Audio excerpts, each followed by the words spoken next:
গোঘাটে ১ নম্বর block Trinamool কংগ্রেসের পক্ষ থেকে শাওড়া অঞ্চল তৃণমূল কংগ্রেসের ব্যবস্থাপনায় স্বামী বিবেকানন্দের জন্মদিন পালন করা হলো। এদিন এখানে উপস্থিত ছিলেন গোঘাট ১ নম্বর পঞ্চায়েত সমিতির সভাপতি বিজয় রায়, সহ সভাপতি নারায়ণ চন্দ্র পাঁজা, কাজল রায়, সঞ্জয় খান, সঞ্জিত পাখিরা, শ্রীমন্ত রায়, শাওড়া গ্রাম পঞ্চায়েত প্রধান মিঠু গাঙ্গুলি, পঞ্চায়েত সদস্য হিরুলাল বাগ ছাড়াও অন্যান্য তৃণমূল নেতা কর্মীরা। বিজয় রায় বলেন, স্বামী বিবেকানন্দ কামারপুকুরে এসেছিলেন। রামকৃষ্ণদেব ও সারদা মায়ের খুব কাছের মানুষ ছিলেন। এই মহান মানুষটি চিন্তাভাবনা যুব সমাজকে এগিয়ে নিয়ে গেছে। আজ আমরা উপস্থিত হয়েছি কংগ্রেসের ব্যবস্থাপনায় আমরা উপস্থিত হয়েছি আজকে এখানে। আপনারা জানেন যে আজকে স্বামী বিবেকানন্দের 161তম জন্মদিন দিবস আমরা পালন করছি শাওড়া অঞ্চলে। আপনারা জানেন সেই মহান মানুষ, যে মহান মানুষটা আমার কামারপুকুরে এসেছিলেন, রামকৃষ্ণদেব এবং কাছের মানুষ ছিলেন, সান্নিধ্যে ছিলেন, সেই মানুষটার জন্মদিন ওনার যে ধ্যান ধারণা, ওনার যে চিন্তা ভাবনা, যুব সমাজকে আগে নিয়ে যাবার যে মতামত দিয়েছিলেন এবং সারা বিশ্বকে উনি জানিয়েছিলেন যে হিন্দু ধর্মের, সনাতন ধর্মের উনি প্রচারক ছিলেন। ওনার জন্মের আগে পৃথিবীর মানুষ সনাতন ধর্মে কি জিনিস সেটা জানতো না।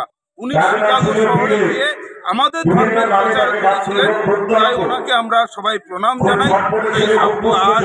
জানাই যে ওনার যে জীবে প্রেম করে সেইজন সেবিবে ঈশ্বর, আর গীতা পাঠের চেয়ে খেলাধুলা করে, এই বিভিন্ন ধরনের বার্তাগুলো আজকে আমরা এই শাওড়া অঞ্চল কংগ্রেসের পক্ষ থেকে এই গ্রামের, এই এলাকার মানুষকে জানাচ্ছি। তুমি ঈশ্বরকে প্রাপ্তি তখনই করবে, ঈশ্বরের সান্নিধ্য তখনই পাবে যখন তুমি জীবে প্রেম করবে। জীবকে সৃষ্টি করেছেন ঈশ্বর, জীবের স্রষ্টা হচ্ছেন ঈশ্বর।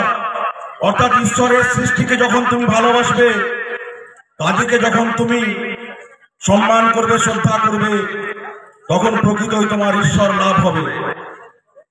তিনি বলেছিলেন, কেউ তোমার যদি উপকার করে তা জীবনে কখনো ভুলো না। আমরা প্রায়শই দেখি আমাদের জীবনে এই স্বার্থপরতার যুগে, যে আমার উপকার করে আমরা প্রথমেই তার ক্ষতি করার আগে চেষ্টা করি। কিন্তু এই মহাপুরুষেরা বলে গিয়েছিলেন যে কেউ যদি তোমার জীবনে সামান্যতম উপকার করে থাকে, সারা জীবন ধরে তুমি সেই উপকারে ঋণ শোধ করার চেষ্টা করো। তিনি যেমন বলেছিলেন, তিনি সনাতন ধর্মের একজন পথিকৃৎ ছিলেন। তৎকালীন ভারতবর্ষকে সনাতন ধর্মের দিশা তিনি দেখিয়েছিলেন।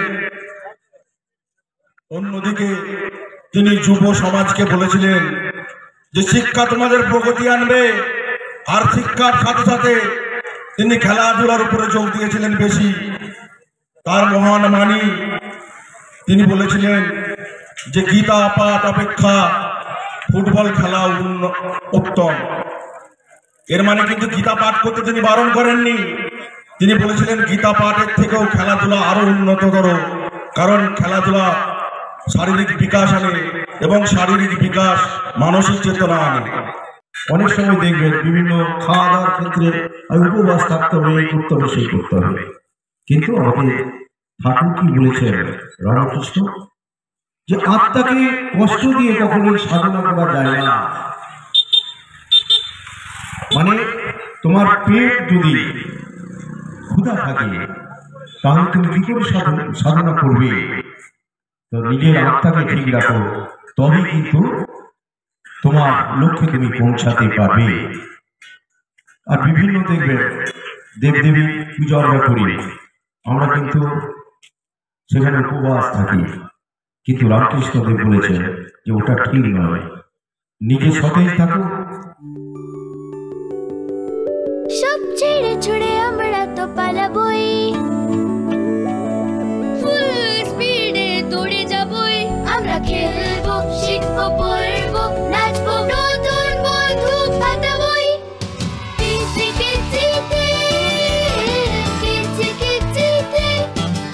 বাচ্চাদের কিডজি থেকে দূরে রাখা অসম্ভব। কিডজি, ইন্ডিয়ার ফেভারিট প্রি স্কুল।